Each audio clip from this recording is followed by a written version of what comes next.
शहर, कानून, लिखने की कला, ये सब चीजें जो आज हमारी जिंदगी का हिस्सा हैं, कभी सोचा है इनकी शुरुआत कहाँ से हुई? चलिए, आज इतिहास की उस किताब का वो सबसे पहला, सबसे जरूरी पन्ना खोलते हैं। हमारी आज की दुनिया को बनाने वाले जो बड़े बड़े आइडियाज हैं ना, उनकी जड़ें हमें मिलती हैं हजारों साल पहले, मिडिल ईस्ट की एक बहुत ही उपजाऊ जमीन में। ये जगह थी दजला और फुरात, दो नदियों के बीच में। आज के नक्शे पर देखें तो ये इराक और कुवैत का हिस्सा है। पर यह सिर्फ एक जमीन का टुकड़ा नहीं था। नहीं, ये तो वो स्टेज था, वो मंच जहां इंसानियत ने पहली बार खुद को एक सिविलाइजेशन, एक सभ्यता के तौर पर दुनिया के सामने रखा। और यहां हजारों सालों तक एक के बाद एक महान सभ्यताएं आईं। सुमेरियन, फिर अक्कादियन, बेबीलोनियन, असीरियन।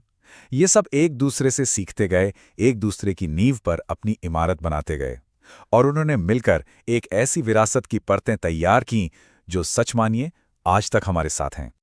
तो सवाल ये है कि आखिर मेसोपोटामिया में ऐसा क्या खास था? चलिए, सबसे पहले बात करते हैं उन जबरदस्त आविष्कारों की, उन इनोवेशंस की जिन्होंने सचमुच दुनिया को हमेशा हमेशा के लिए बदल दिया। जरा सोचिए, आज से हजारों साल पहले, करीब 3400 बीसीई में सुमेरियन लोगों ने इंसानियत को एक ऐसा तोहफा दिया जो बेशकीमती था, और वो था लिखना। ये सिर्फ कोई नई टेक्निक नहीं थी, ये एक क्रांति थी। ज्ञान को, जानकारी को सहेज कर रखने और एक पीढ़ी से दूसरी पीढ़ी तक पहुंचाने का तरीका ही बदल गया था। इस राइटिंग सिस्टम का नाम था क्यूनीफॉर्म या कीलाक्षर, और इसने उन्हें गजब की ताकत दी। अब वो अपने व्यापार का पूरा हिसाब किताब रख सकते थे, गिलगमेश जैसे महाकाव्य लिख सकते थे, और सबसे जरूरी, समाज को चलाने के लिए कायदे कानून बना सकते थे। लेकिन बात सिर्फ लिखने तक ही नहीं रुकी। अरे, इनकी प्रतिभा तो कमाल की थी। पहिया, वो भी यहीं बना। खेती के लिए बड़ी बड़ी नहरें बनाना, वो भी इन्होंने ही शुरू किया। और हाँ, ये जो हम आज भी समय को 60 सेकंड के मिनट और 60 मिनट के घंटे में नापते हैं ना, ये आइडिया भी वहीं से आया है। और उनके शहरों के बीच में जो विशाल सीढ़ीदार मंदिर खड़े थे, जिन्हें जिगुराट्स कहते थे, वो तो उनकी इंजीनियरिंग का जीता जागता सबूत थे। अच्छा, ये जितने भी आविष्कार थे, ये सिर्फ दुनियावी चीजों के लिए नहीं थे। इन सब ने मेसोपोटामिया के लोगों का दुनिया को देखने का नजरिया ही बदल दिया, उनके सोचने का तरीका बदल दिया। और यहीं से हम पहुंचते हैं उनके धर्म और उनके जटिल विश्वासों की दुनिया में। वो लोग सैकड़ों देवी देवताओं को पूजते थे। इन सबको मिलाकर अनुनाकी कहा जाता था। अब ये देवता कौन थे? असल में ये प्रकृति की ताकतें थीं, जैसे हवा, पानी, आसमान। इन सबको उन्होंने भगवान का रूप दे दिया था। और मजे की बात यह है कि जैसे जैसे समाज बदला, वैसे वैसे उनके भगवानों की इंपॉर्टेंस भी बदलती चली गई। मतलब देवताओं की ये जो दुनिया थी ना, वो असल में धरती पर चल रही पॉलिटिक्स का एक आईना थी, एक परछाई थी। जैसे जब बेबीलोन शहर सबसे ताकतवर बना, तो जानते हैं क्या हुआ? उनके अपने शहर के देवता मर्दुक, वो बाकी सभी देवताओं के राजा बन गए। इससे साफ पता चलता है कि उस वक्त राजनीति और धर्म कितने गहरे जुड़े हुए थे। उनके देवताओं की दुनिया में एक बड़ा दिलचस्प बैलेंस था। एक तरफ थे एनलील जैसे ताकतवर और कह सकते हैं गुस्सेल देवता, जो तूफान और अथॉरिटी के सिंबल थे। तो वहीं दूसरी तरफ एनकी जैसे देवता भी थे, जिन्हें ज्ञान का देवता और इंसानों का रक्षक, उनका दोस्त माना जाता था। तो ये जो देवताओं पर विश्वास था, ये सिर्फ कहानियां नहीं थीं। इसका मकसद था दुनिया में एक सिस्टम, एक ऑर्डर बनाना। और धरती पर ऑर्डर बनाने का सबसे अच्छा तरीका क्या हो सकता है? यही कि सबके लिए एक जैसे लिखे हुए कानून हो। और इस आइडिया को मेसोपोटामिया ने एक बिल्कुल नए लेवल पर पहुंचा दिया। ये बात है करीब 1754 बीसीई के।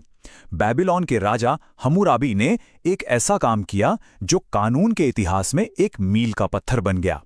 उन्होंने क्या किया? एक बहुत बड़े पत्थर पर कानूनों का एक पूरा का पूरा कलेक्शन खुदवा दिया। क्यों? ताकि हर कोई, हर एक इंसान उसे देख सके और जान सके कि नियम क्या हैं। इस पत्थर पर एक दो नहीं, पूरे 282 कानून लिखे थे। और ये कानून बेबीलोन की जिंदगी के लगभग हर पहलू को कवर करते थे। व्यापार हो, प्रॉपर्टी हो, परिवार हो या फिर कोई जुर्म, हर चीज के लिए नियम थे। ये एक ऑर्गेनाइज समाज बनाने की बहुत बड़ी और सीरियस कोशिश थी। ये कानून सबसे ज्यादा मशहूर है अपने आंख के बदले आंख वाले सिद्धांत के लिए। मतलब सजा हमेशा जुर्म के बराबर होनी चाहिए, न कम न ज्यादा। ये उस जमाने में न्याय के लिए एक बहुत ही, कह सकते हैं, क्रांतिकारी सोच थी। और इस बात को वो लोग बहुत गंभीरता से लेते थे, मजाक में नहीं। सजाएं अक्सर ऐसी होती थीं जो सीधे सीधे जुर्म को दिखाती थीं।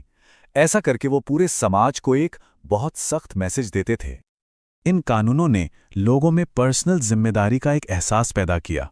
मतलब आपके काम के असली और गंभीर नतीजे होंगे, फिर चाहे आप एक बेटे हों या एक मकान बनाने वाले मिस्त्री।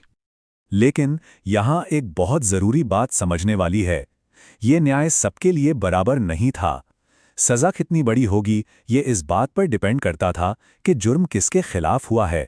मतलब समाज में आपका रुतबा क्या है, ये बहुत मायने रखता था। तो अब सवाल ये उठता है कि ये सब पुरानी बातें आज क्यों जरूरी हैं? एक ऐसी सिविलाइजेशन जो हजारों साल पहले खत्म हो गई, वो हमारी आज की जिंदगी पर कैसे असर डाल सकती है? इसका जवाब है लगभग हर तरह से।